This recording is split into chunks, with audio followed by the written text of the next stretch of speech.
नमस्कार दोस्तों, मैं मीना देवी आपका स्वागत करती हूँ आपके अपने चैनल हिंदी अध्याय में। आज जो हम पढ़ रहे हैं उसका विषय होगा भाषा।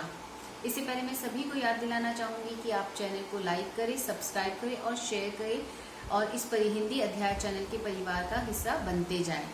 मेरा आपसे अनुरोध है कि आप अपने और अपने परिवार के सदस्यों के स्वास्थ्य का बहुत अधिक ध्यान रखें, सुरक्षित रहें, क्योंकि सुरक्षित भारत ही विकसित भारत होगा। और हिंदी भाषा में अपनी रुचि इसी तरह से बनाए रखें। तो चलिए आज का हमारा विषय शुरू करते हैं, भाषा।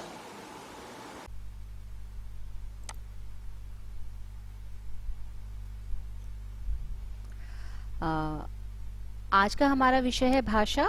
भाषा वह माध्यम होता है जिसके द्वारा हम अपने भावों और विचारों को एक दूसरे तक पहुंचाते हैं। जैसा कि इसकी परिभाषा से ही हमें पता चलता है कि भाषा एक ऐसा तरीका है जिसके के द्वारा हम अपने मन के जो विचार हैं, अपने मन में जो भाव आ रहे हैं, किसी को कहना चाहते हैं या किसी को लिख कर बताना चाहते हैं, तो वो हम भाषा के माध्यम से कर सकते हैं। चाहे वो कोई भी भाषा हो, हिंदी, अंग्रेजी, उर्दू, किसी भी भाषा के रूप में जब भी हम अपने विचार और भावों को प्रकट करते हैं तो वह भाषा कहलाती है। भाषा के मुख्य रूप से दो रूप होते हैं, मौखिक और लिखित। इसका एक और रूप भी होता है सांकेतिक, जैसे हम उसे साइन लैंग्वेज भी कहते हैं, कि अपने इशारों और हाव भाव के माध्यम से हम बात को दूसरे तक पहुंचा सके। यहाँ मूल रूप से भाषा के दो रूप माने गए हैं, वो है मौखिक और लिखित। तो मौखिक की परिभाषा को हम पढ़ते हैं। मौखिक भाषा क्या होती है? मौखिक, जैसे कि इसके नाम से ही पता चलता है, मौखिक बोलकर, मुंह के द्वारा बोलकर जो भी भाव या भाषा के विचार जो भी हमारे आ रहे हैं उसे हम मुख के द्वारा बोलते हैं, उसे मौखिक भाषा कहते हैं। तो यहाँ सबसे पहले इसकी परिभाषा को पढ़ लेते हैं। भाषा के मौखिक रूप का अर्थ है बोलकर कहा गया, अर्थात जब सुनने वाला श्रोता को वक्ता, बोलने वाला अपनी बात बोलकर प्रकट करता है। इसकी परिभाषा को हम और अधिक विस्तार से समझाते हैं। जब भाषा को बोलकर हम प्रकट करते हैं और सुनने वाला वक्ता को सुन रहा होता है, जैसे इस समय मैं आपसे बात कर रही हूँ तो मैं वक्ता हूँ और आप सभी श्रोतागण हैं जो मेरी बात को सुन रहे हैं, तो ये भाषा का कौन से रूप का उदाहरण होगा? मौखिक भाषा।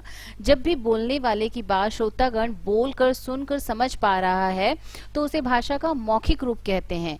अपनी बात को वो बोलकर समझा पा रहा है। इसके बहुत सारे उदाहरण हैं, जिसमें से कुछ मैंने यहाँ पर लिखे हैं। बातचीत करना, भाषण देना, संवाद, वाद विवाद आदि भाषा के रूप हैं। इस तरह से यहाँ पे हमने पढ़ा है कि भाषा के मौखिक रूप में हम किस तरह से उसका प्रयोग कर सकते हैं। अगला हम पढ़ते हैं बोली। बोली भी भाषा का ही एक मुख्य रूप है, लेकिन बोली किसी विशेष क्षेत्र में बोली जाती है।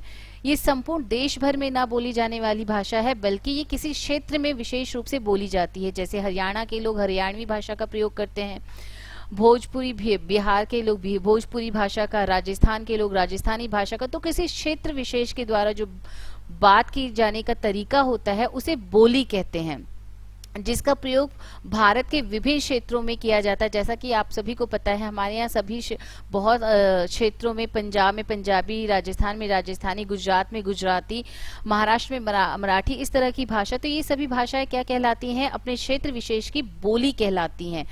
इनका एक और जानकारी इस बोली के बारे में जानना बहुत जरूरी है कि यह इसमें साहित्य की रचना नहीं होती है।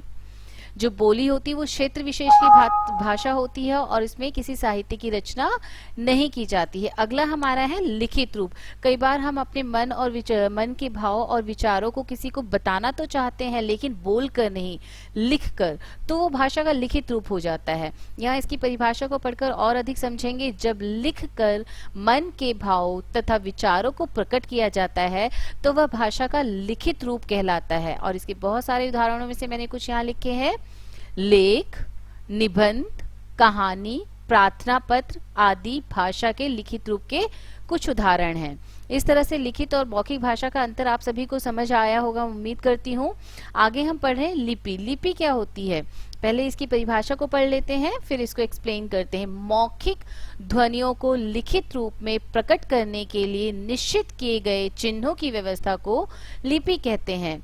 जब हम कोई भी भाषा को बोलते हैं या लिखते हैं तो उसके कुछ चिन्ह होते हैं जिनको कि हम मात्राएं भी कहते हैं। इन चिन्हों की जो व्यवस्था की गई है, जो मानवीकरण किया गया है इन चिन्हों का, इन लिपियों का, तो इसे लिपि कहते हैं। जो हमारी हिंदी भाषा है उसकी लिपि है देवनागरी लिपि, और ऐसा माना जाता है कि ये देवों की भाषा मानी जाती है, संस्कृत से निकली है और इसकी ब्राह्मी लिपि से विकसित हुई है ये, तो ये देवों की भाषा के का भी रूप मानी जाती है। तो हिंदी भाषा की जो लिपि है वो है देवनागरी लिपि, और ये कौन सी लिपि से बनी हुई है और विकसित हुई है? ब्राह्मी लिपि, और ब्राह्मी लिपि की जो भाषा है वो संस्कृत है, तो इसीलिए संस्कृत भाषा से निकलकर देवनागरी भाषा बनी है हिंदी, तो ये भी देवों की भाषा ही कहलाती है। अगला हम पढ़ रहे व्याकरण। व्याकरण क्यों जरूरी है सीखना? क्योंकि इसी के माध्यम से हम शुद्ध बोलना, शुद्ध लिखना और शुद्ध पढ़ना सीख सकते हैं। तो व्याकरण की पहले परिभाषा लेते हैं। व्याकरण वह शास्त्र है, वह नियम भी कह सकते हैं इसे, व्याकरण वह शास्त्र या नियम है जिसके द्वारा हम शुद्ध बोलना, शुद्ध लिखना और शुद्ध पढ़ना सीखते हैं। व्याकरण ही भाषा के शुद्ध रूप का हमें ज्ञान करवाता है कि हम किस तरह से बोल रहे हैं, हमारी मात्राओं में कोई त्रुटि तो नहीं है, हमारे द्वारा बोला गया वाक्य कहीं गलत तो नहीं है। इस सब चीजों की जानकारी हमें व्याकरण के द्वारा ही मिलती है। तो आज जो हमने पढ़ा है वो भाषा के बारे में पढ़ा है कि भाषा के कितने रूप होते हैं और हमारी हिंदी भाषा की लिपि कौन सी है, साथ ही हमने व्याकरण के नियम के बारे में भी जाना है। तो मैं उम्मीद करती हूँ आप सभी को मेरे द्वारा पढ़ाया गया विषय पसंद आया होगा। तो आपसे उम्मीद है कि आप इस चैनल को लाइक कीजिए और सब्सक्राइब कीजिए। यदि आप कोई मुझे सुझाव देना चाहे विषय वस्तु से संबंधित तो कमेंट बॉक्स में जरूर कमेंट कीजिए। धन्यवाद।